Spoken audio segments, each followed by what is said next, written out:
Welcome to IT Pro TV. I'm your host, Don. Coming at you live from San Francisco, California. You're watching IT Pro TV.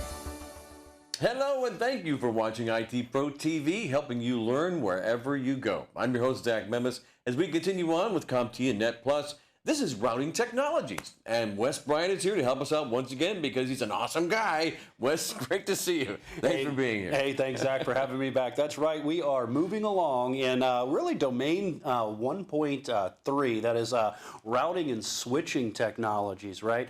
So in this episode, we're going to be looking specifically at the routing technologies, just like Zach has said here. So let's go ahead and dive right in. You know, in other episodes, we've talked about some of the layer 2 technologies. We talked about switching technologies and some of the characteristics of switching technologies. But now we're moving up the OSI model, right? And we're moving into layer 3, right? So when it comes to routing, remember routers in general, they are our smartest connectivity devices. Remember, we've talked in other episodes about network devices. We've talked about a hub and how a hub is really a dumb device. It's the dumbest device that we have on our networks because it doesn't understand logic, right? It sits down there at layer 1, it just receives information on its ports and it just electrically sends it out all other ports, right? Then as we move up the OSI model, we have our layer 2 connectivity devices, right? Our switches. Our switches, they operate on MAC addresses. But remember that a switch, even though it's intelligent, right, and much more intelligent than a hub, it still has a limitation in the fact that it's only aware of the devices that are directly connected to its ports, or if you're doing VLANs, aware of devices, you know, other switches that are connected to it. But you have to be directly connected to the switch in order to send traffic between source and destination when we're talking about switching technologies. Here in routing technologies, however, routers are the most intelligent connectivity device that we have, right? Because they can make very complex decisions, right? They have to have a lot of computing resources. They're essentially a dedicated high-speed computer, if you will, that uses all of its resources, CPU and RAM, if you will, in order to calculate what is the best path to send our information. Now, even more so than that, compared back to a switch, a router doesn't have to be connected to a network in order to get the traffic there. And when you say, well, what do you mean by that, Wes? Well, routers really are what allow us to communicate across the internet. If it wasn't for routing technologies, right, if it wasn't for those layer 3 technologies, we wouldn't be able to send information to distant networks. So routers can do some very cool things in the fact that they can actually communicate with amongst each other and say, hey, I'm not aware of that route. Here, what do you have? And then they can inspect the information that another router sends them, and they can say, oh, okay, I see that there's a route here that I wasn't aware of. Let me go ahead and put that in my entry, right? It would be, for instance, let's say that, you know, I was taking a trip from point A to point B in my car, and I've been taking that trip, that path, if you will, for, let's say, the last few months. And I asked Zach, I said, Zach, have you ever been to destination B? And he says, yeah, Wes. He goes, I take this way. And I say, well, you know, how long does that take you? Well, it takes me about 15 minutes to get there. And I'm like, well, Zach, the way that I've been doing it for the last 2 months has taken me about an hour. Chances are I'm going to just go ahead and forget the way I was going, and I'm going to take your advice, and I'm going to go the shorter path, right? Which is the smart plan. Exactly. So that's kind of what routers can do, right? Routers can communicate amongst each other, and they can learn of what the network topology is, and if they find a better path, they can say, well, I don't want to take the long way around, right? So let me go ahead and discard that path that I'm aware of, and let me go ahead and update my information here, and I'll send information to that destination based on that better choice. So that's a little bit about your routing technologies. Now, and what the routers are doing. Now, they do a lot more than just that. Yeah, they're really intelligent, but for the basics, that's what's going on, is that a router doesn't have to be connected to a network in order to get information there, and it's really what allows us to communicate. It's what allows your local area networks to communicate amongst each other and really across the internet. So let's go ahead and let's dive into some of the technologies that allow us to route traffic across networks. One of the first things that we have to talk about are protocols, all right? And more specifically, routing protocols. See, IP, we talk about IP addressing. Routers make a decision on where to send traffic based on IP, based on the Internet Protocol, the addressing information. And now we're talking about layer 2 or layer 3, right? So we're talking about IP addresses. And routers use protocols in order to determine what the best path is, because IP it's responsible for our addressing. It doesn't make any decision on how to get the information there. In fact, all it tells us is what the destination is and what the source is too. And it's in combination with routing protocols that the routing protocols, depending on which ones we use, will talk to the other or allow us to discover the topologies. And there are a few different types of routing protocols that we have to be aware of, but largely speaking, they can be classified under two different categories. And I've got a little diagram here that we can kind of talk about this, right? We have what are known as interior gateway protocols, and it looks like I need to adjust my slide here on the fly here and spell right. We have what are known as interior gateway protocols, and we have what is known as exterior gateway protocols. Now, when we talk about interior gateway protocols are what are used inside of your networks, right? Inside of your autonomous systems, and they're responsible for passing traffic inside of that network. Now, they call them interior gateway protocols because they don't share the information that is communicated amongst them with other autonomous systems or other networks. Now, an autonomous system, what do I mean when I say autonomous system? Well, what I mean by that is that an autonomous system are essentially what you have, the networks, the local area networks that are across the backbone of the internet. Now, please understand that inside of an autonomous system, you can have multiple local area networks. It just means that that network is under the control of a single administrative body and it adheres to a certain routing protocol. Like, for instance, Apple has an autonomous system, but I can guarantee you it's not just one small little network. It's a bunch of big networks, but Apple controls it, right? So know what autonomous systems are. Now, what I mean by interior gateway protocols is inside of those autonomous systems, they don't share information across autonomous systems, right? That's why they say interior. It's inside of your network, right? And that's in contrast to what's known as an exterior gateway routing protocol or exterior gateway protocol. And these are protocols that essentially, I say protocols, it's really only one that we use largely today. This is a protocol type that allows us to share that routing information between autonomous systems. It's how your internet service providers actually move traffic across the internet, across the backbone of the internet. They do it with what's known as exterior gateway protocols. Now, you're going to see that I've got some examples here of interior gateway protocols, right? We have what's known as RIP, and I've got RIP v2 because, and we'll talk about why that is. RIP was the earlier routing information protocol, and that's actually in your exam objectives. But we want to talk about routing information protocol and its successor, routing information protocol version 2. That's an example of an interior gateway protocol. Now, we also have OSPF, and we'll talk about it as well. That's another example of an interior gateway protocol. It's one of the most common routing protocols that are used inside of your internal networks today. And again, we'll come back and we'll give you some more characteristics in a second here. And then last but not least, we have the exterior gateway protocols as well. The exterior gateway protocol, we really only have one that we use, and that's one known as the border gateway protocol. And we'll dive into that a little bit more too, and I'll tell you why it's called a border gateway protocol. All right, so that is a little bit about, and the other thing that I want to mention too is that how they classify the routers. If you have a router that isn't sharing information across networks, it's interior using an IGP or an interior gateway protocol, they call it an interior router.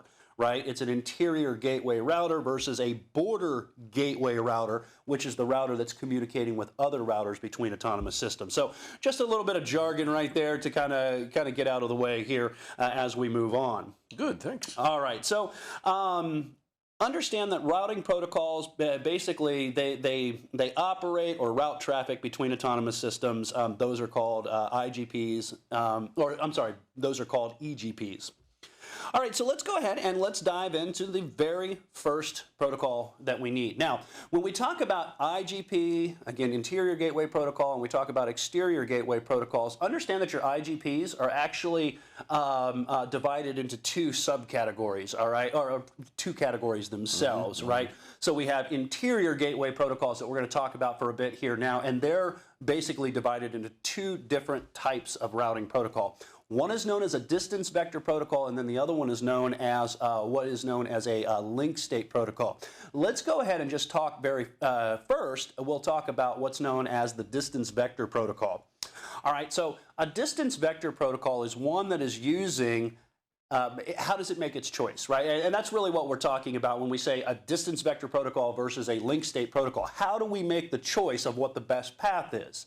All right. Well, I gave you an example earlier where I was driving from point A to point B. I had been, it took me an hour to get there. I talked to Zach. Zach said, man, 15 minutes, folks. That's 15. right. Zach says, hey, man, I got a better route that you can go to the same destination and it only takes you 15 minutes, right? So distance, notice distance here. The longer the distance, the longer the time, right? Time isn't really a consideration in this one, but distance, right?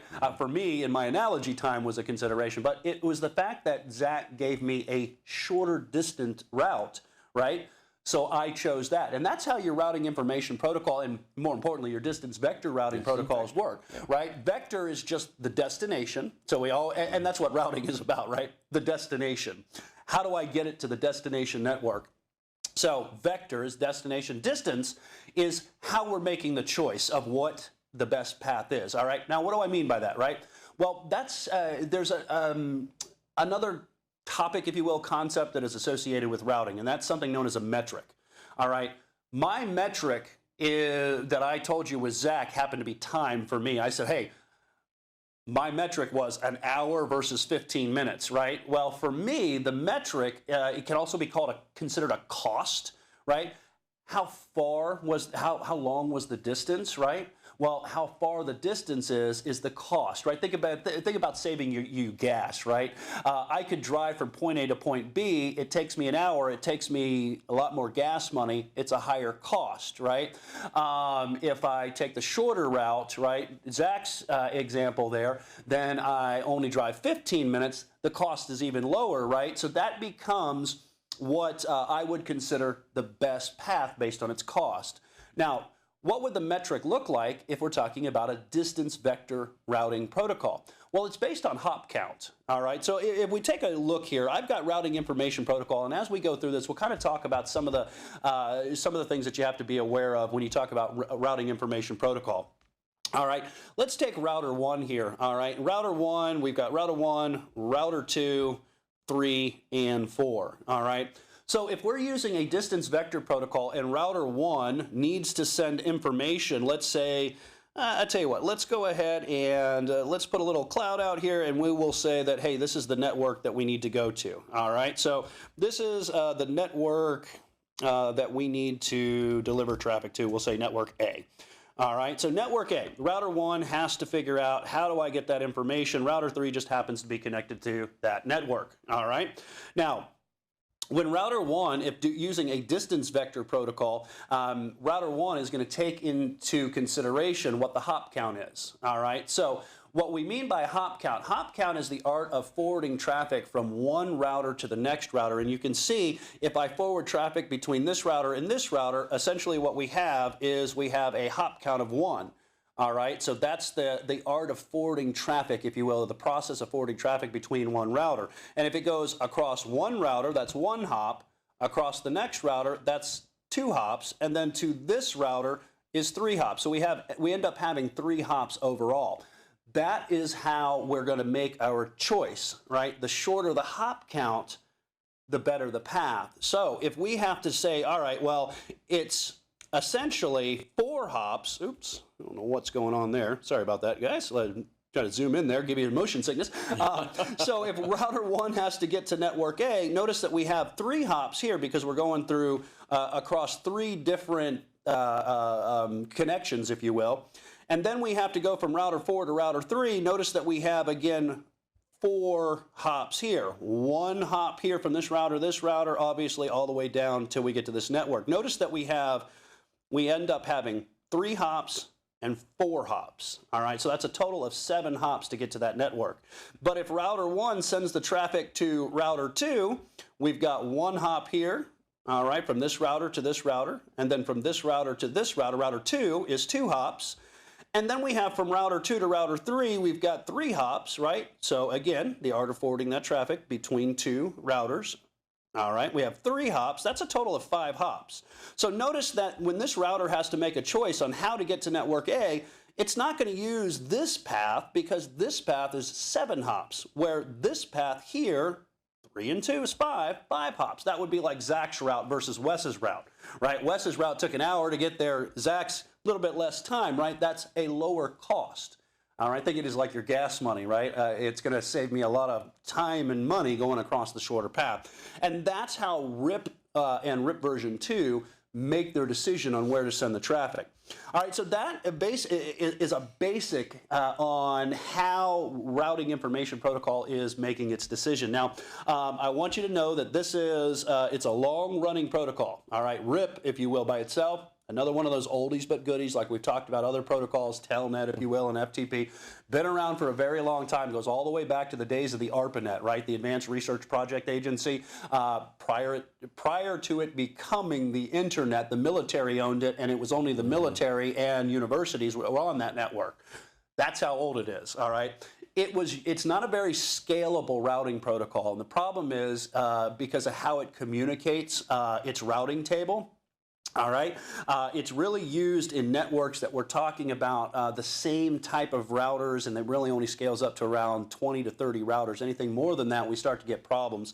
And what it does is, and if we can go back to my slide here real quick, these routers talk to their neighbor routers. All right, so router 1 communicates with this router and this router. It doesn't communicate with router 3. All right, and then this router here communicates with this router and router 1.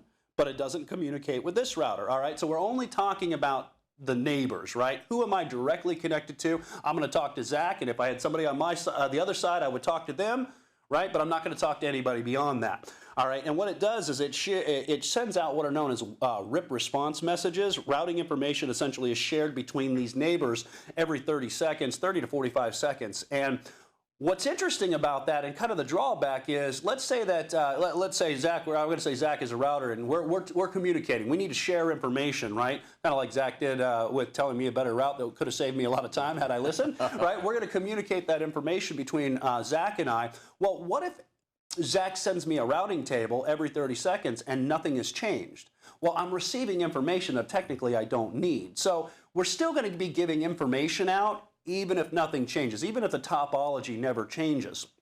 So that can be a problem here. Now, we also have something known as convergence. Notice that this router talks to this router and this router, but it doesn't talk to router 3 down here.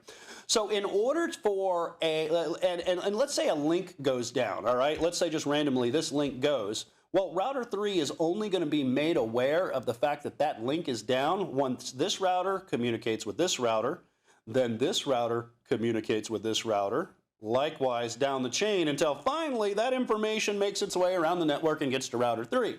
Well, that's a process known as convergence. All right, convergence is the process, if you will, or the time that it takes for a topology to change, like for instance this link to fail, and all of the routers that are using RIP or RIP version 2 to be made aware of it. Convergence just, if we have a converged network, it just means every one of these routers have an updated information. They know what the current topology is. But we can see that in only talking to our neighbors, it's going to take a little bit of time before this guy talks to this guy, likewise down the chain, and that information gets over to router 3. So it's a very slow convergence time, right? And that's one of the problems that can happen with this. You want to be made aware of a topology change immediately. So again, one of the drawbacks, I'm going to be giving Zach information, Zach's going to be giving me information, even if routing topology doesn't change, but because we're only talking to the neighbors, when something does change, it could take a while for that change to propagate across the entire network, which also leads itself to layer 3 loops, right? Routing loops is when we have bad information, right? If for some reason this link goes down, router 3 hasn't been made aware of that information, the fact that that link's down, right? And it could try to keep sending information into this bad route around this path, and then when it gets to this router says, I can't talk to router 1. Let me figure out how I can talk to router 1. Well, I learned through the grapevine that this router said, hey, yeah, I could get that information to router 1, and it goes back this way. Finally, back around the chain. So you can start to get things like routing loops, and you can get very, very slow convergence time, so that's a problem.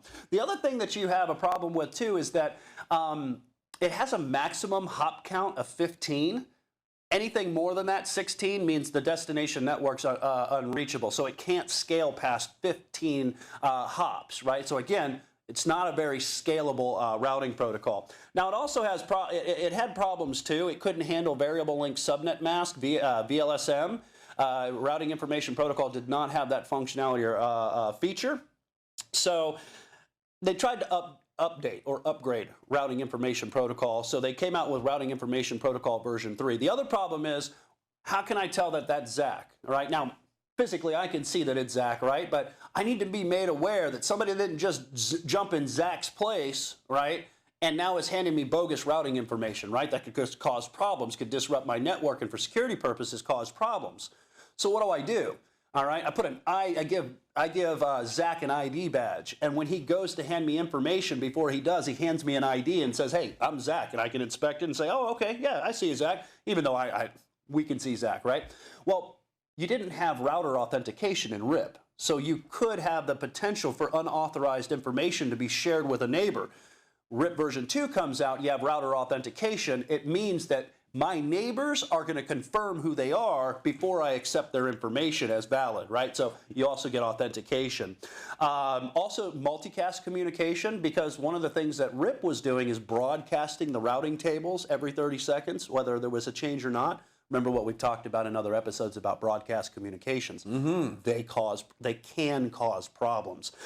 So that was one of the problems with it. But even though RIP version 2 gives you support for variable length subnet masks, authentication, and multicast routing, it still retains its slow convergent times and the hop count limitations. We still have that 15 hop count limit. Anything, a 16 hop is the way you could say, hey, I don't want you to use this route, right? I could say, hey, this network, yeah, that's a 16 hop count, if you will, and that means destination unreachable, and it purges that entry out of the routing table.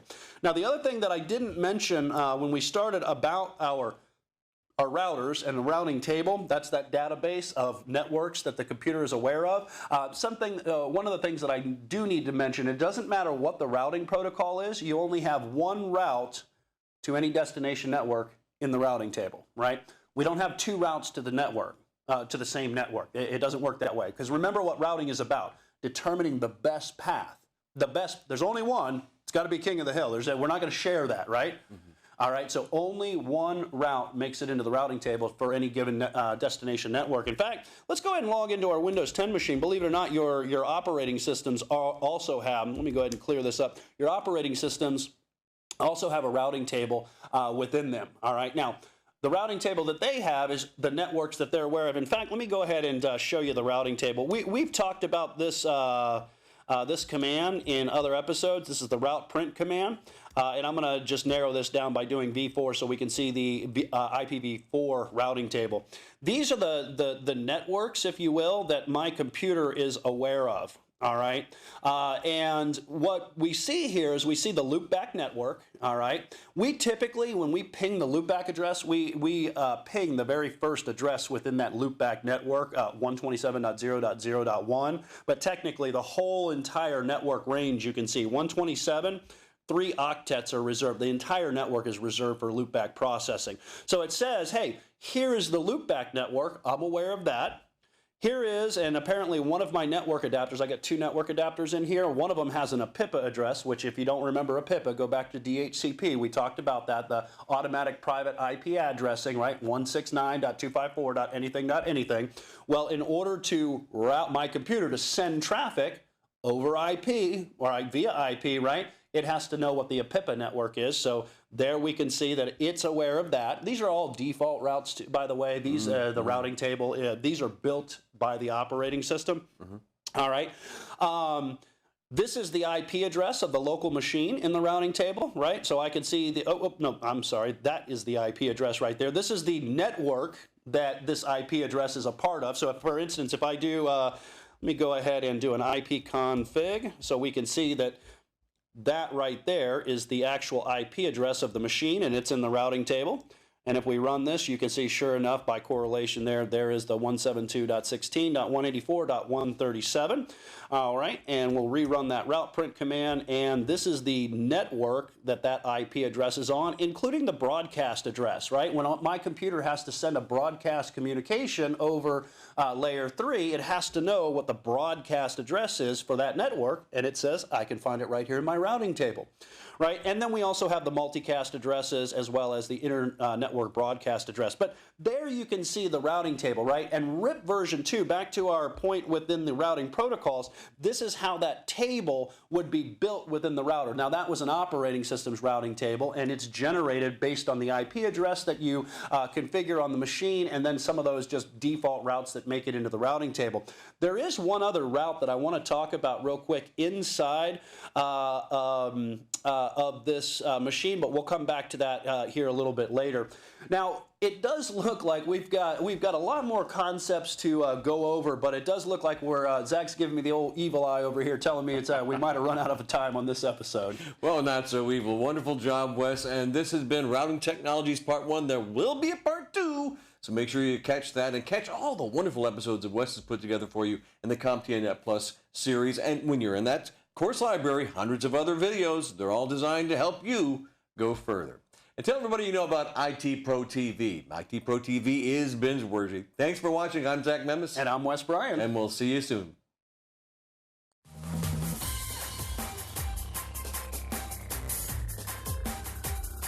Thank you for watching IT Pro TV.